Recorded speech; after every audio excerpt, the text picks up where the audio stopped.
Inaya yung ano ba, busis ni Lolo Pedro ba? Bro?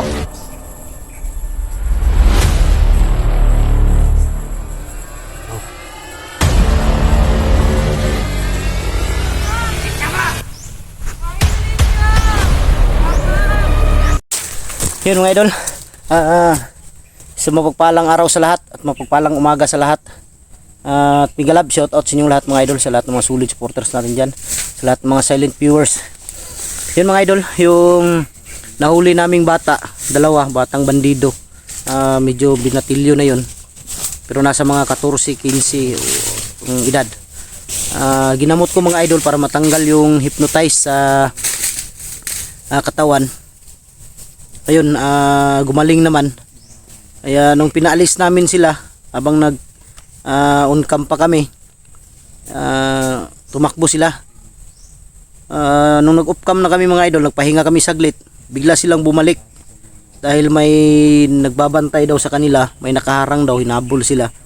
Kaya napag-isipan ni Isoy na siya na lang daw yung sumama sa mga bata pababa, dahil may importante daw din siyang pupuntahan. Kaya sabi ko, sige bro, kung kaya mo maibaba ang mga bata, ibaba mo bro, nang ligtas kayo. Pero bago sila umalis mga idol, nag-blessing ako sa kanila, nagbigay ako ng orasyon, tagulilong, na hindi sila makita ng mga kalaban. Hindi ko lang alam kung bakit nakita yung mga bata, dahil nakatagulilong yun.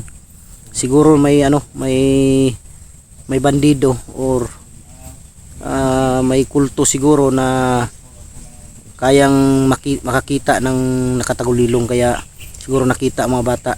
Pero siguro ngayon, dahil sabi ko kay Isoy na kung hindi kayo makababa, sabihin nyo lang sa amin, dahil para maka-rescue kami agad sa inyo. Pero wala namang tawag or text si Isoy, chat. Sigurado ako nakababa na yun. At may sinabi din yung mga bata mga idol, may daw, may dalawang bata ba yun or tatlo. Pagkakaalam ko mga idol, yung na-rescue namin, may dalawa pang bata na natira.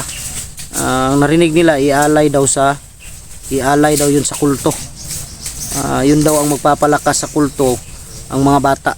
Kaya sana makita namin agad mga idol. Pero itong area na to, dito tinuro ng mga bata sa baba ng Mount Banwag. Kaya dito kami pumunta ngayon. Kaya sana ma-rescue natin yung mga bata. Pero alam ko mga idol na yung kulto, hindi yung kulto na talaga. Siguro yung kulto na yun, lang yun, alalay ba. Pero may pa sila, may sabi ng mga bata, may kulto daw, na mahaba din ang buhok, pero may nakatali daw na pula dito sa ulo. Kaya yun kasi ang nakaharap namin, walang tali yan, pula sa ulo. Siguro hindi yan yung pinuno na kulto talaga. Kaya yun ang tatargetin natin. Pasalamat ako dahil sa agimat na ibinigay ni Lolo Pedro at Lolo Ambo sa akin mga idol. Malaking tulong at malaking bagay na sa akin nila pinagkatiwala. Pero hindi tayo kumpiyansa dahil ang kalaban ay may mga orasyon din na kaya din nilang makipagsabayan sa mga orasyon kung ano mang meron ako ngayon. Yan, nandito si Kilaw, nandun si Pau at si Kidlat. Maraming salamat din mga idol sa inyong tulong na para kay Kilaw. Ang dali pong umangat ng kanyang YouTube channel. Sana po tuloy-tuloy yung pagsuporta ninyo mga idol. Paki-like and share sa kanyang video. At syempre sa mga kasamahan ko, Pau at Kidlat, panoorin nyo po ang bawat anggulo ng aming mga video. Kung sino man yung mauna sa amin, kung may manahuli man,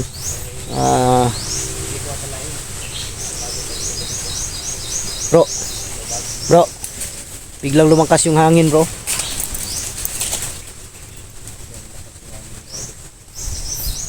Di lang tayo pwede kumpiyansa. Di natin alam yung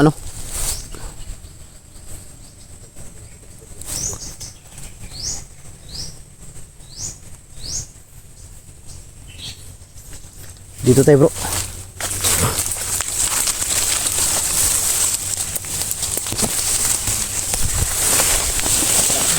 Bata ba ito? Gingan sa... Mga ni. Sigurado ko ba itong mga bata o sila Isoy nakababa na to. Eh si Isoy ingnan to na to ganina nga kung may problema tawag lang pero wala man siyang tawag kasi nakababa na to. Pero ngunya kung tako na to para ma-sure yun na to kung nakababa na ba yun sila.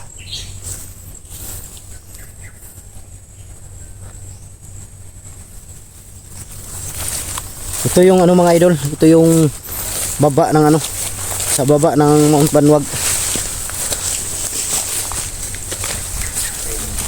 Kaya hindi tayo pwedeng mag ano, kumpiyansa. Kasi hindi natin alam yung ano.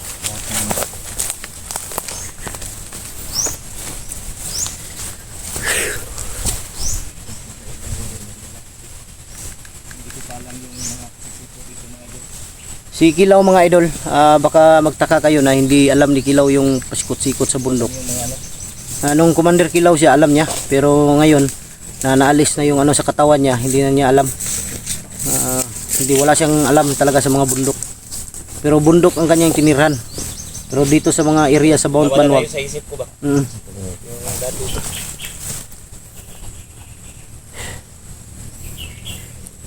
Dapat ba'y makuha na to ba'y kung hiningon tong duha ka bata ba napaday mga bata nga duha daw. Nado gani. Mo to ialay sa kulto. Dapat nakuha ito. Kanang kultuhan na duda ko dili na mao ba. Kaya ang istorya sa mga bata bay ganina yun. Naday puro nga pula ang kulto nga isa. Basig mao to'y Panginoon nila, pinuno ba. Bisi kana ko na. Kana alalay na right hand. Kailangan mapatay na to na bro. Patyon ta na. Makitaan ko na patyon yun ako na bay. Wala lang dagan to mapatay gito ba. Dalawan man. Dalawan mong good. Ang kuyaw lang si Rambo bro. Kaya wala man si Rambo na to nakitaan. Pakusog to ba? Basig nagkuyog sila atong kulto nga pinuno. Basig nagpakusog og maayo si Rambo. Siguro. Gipakusgan og maayo ba? Gikuan jud siya maayo sa orasyon. Basig gitudloan og maayo si Rambo sa mga orasyon. Nandito yung mga kwintas sa Nabi ato yung mga kwintas. Sina sila gibuhat nga mga ritual ba? Mo nang dili gyud ta kumpiyansa kay wala ta kabalo sa gibuhat nila Rambo karon. Basig si Rambo gipanglubngan sa lawas og mga mutya ba. Pagahi mayo. Baka si Rambo mga idol, yung katawan ni Rambo pinuno ng mga mutya ba. Yun ang kailangan nating makuha. Hindi tayo dapat magkumpiyansa. Lang yung Rambo na yun. Baka pinuno na yung usok ng katawan niya. Grabe yung panaginip ko kay gabi Brad. Yung asawa ko. Yung asawa ko ba? Naginip ka na naman? Asawa ko. Humingi ng ano? Justisya. Justisya daw. Pagganti ko daw siya. Tira to lag si Rambo guro tira to kay. Basig. No. Dugay naman si Rambo na kuan. Dugay ng commander na. Commander na siya. Papa bugo na ni Tikboy. Di dugay ni gina siyang commander. Commander na siya. Eh Tikboy pila na go edad. Nala siya mga gimat na pabata ba. Alam na sila mga agimat nga pwede sila mahimong tigulang, pwede sila mahimong bata. Mao na sila. Unang kita di kita kung pwede kumpiyansa pati ng mga bata nga to ma-rescue dito pwede kumpiyansa kay basig sila na naghimo sila ba nahimo silang bata ba. Pero mailhan man na to na. Kung paano gyud. Nangay na tog tabang tong duha ka bata bay. Mao siguro nang kauban na to na rescue na to. Ug katong kuan katong na-rescue na to ba? Apit pa ko makalimot di ay. Kato din na-rescue na to katong duha ka bata. So ano to? Mga classmate nito ni Budik. Classmate niya? Oh. Classmate itong Budik. May gani ko ato napatay na to no. Duujo kayo pan. Mga bata na to. Patyon kayo ta ni Kidlat no. Kung ayaw Kidlat kay bata pa kay na. Luoy kayo ba? Gamit na po. Huwag kabalo ba silang gibuhat? Gani. Wa kabalo may gani kay natambalan. Gamit na buti na sa kuan. May gani si Kidlat kay napugnan ako ba. Wala. Ito patyo na kaluoy kayo to. Gani. Nagkuha na ka Kidlat, nagpaaso na ka Kidlat. Wala pa. Tawa pa mong kuan. Mula horot natin yung gidala-dala. Ano yung buhon ko doon? Puno po ka na ron horot na to. Itong padala ng aso-aso ba? Horot ni sa kaha.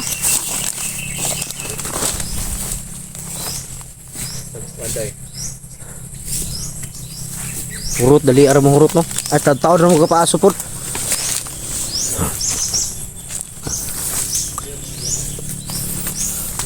Tawa na tayo kasi. Narinig kilid ba?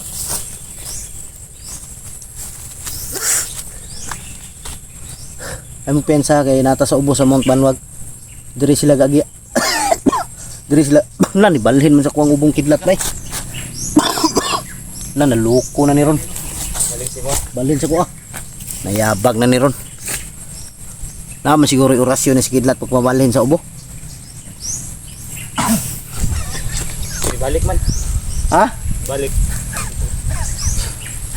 Pagtarong kidlat ay balhin-balhin may munang ubos kuha. Totoo na hindi talaga yan ano. Yan ubo.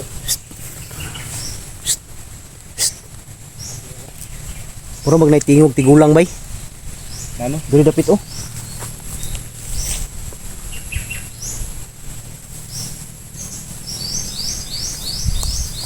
Tinawag mo ito. Ha? Nawag ganino. Pangalan ni mo buwan? Baster daw.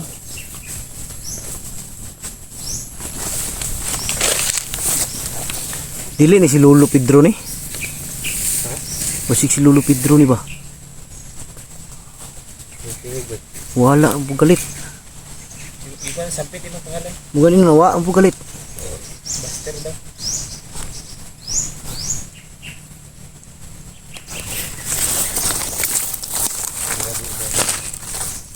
Tako na sa pag laban na si kulto niya. bikul to ba susunod ra ko.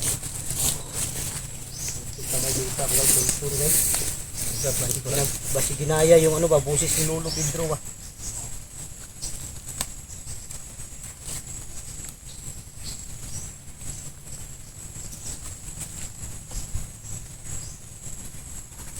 Oh? Ada sunahan oh. Bro. Tikam may si Lolo Pedro kanibay. Ukulto ni.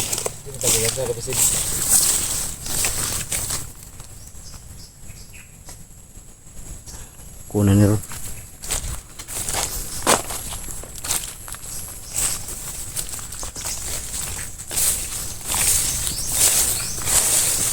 Pag ginaya ng kulto yung boses Lolo Pedro mga idol, hindi tayo pwedeng mapiyansa.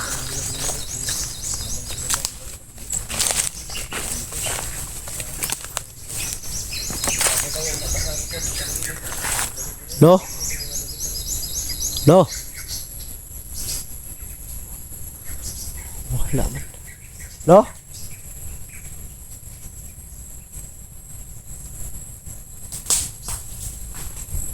Nandun no, katayo. Lo? Tanaw daw dia bro. Mindog man akong balibo bay. Tayo yung balibo ko mga idol. Pusis talagang lulo yun. Dito si Lulo nakagabay.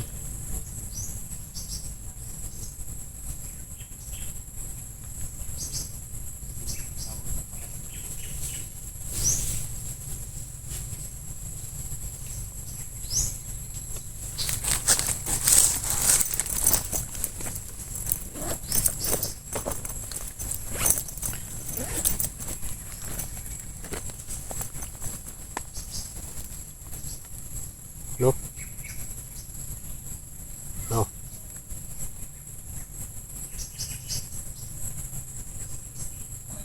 No.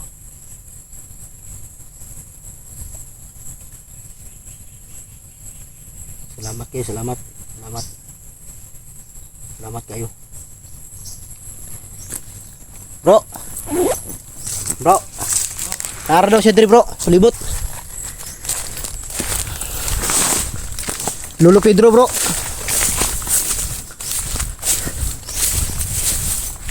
Lolo Pedro.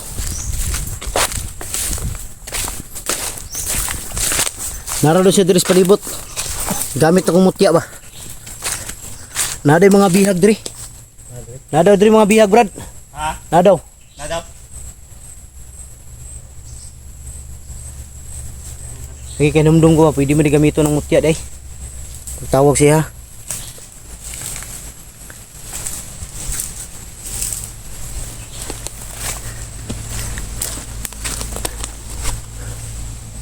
Hara siya diri sa palibot bay. Di man pakita sa Lulo bay. Sige, bantay daw ta diri ba no? Dugay na siya wala pakita ba. Basig na usab ng kuan ni Lulo, no.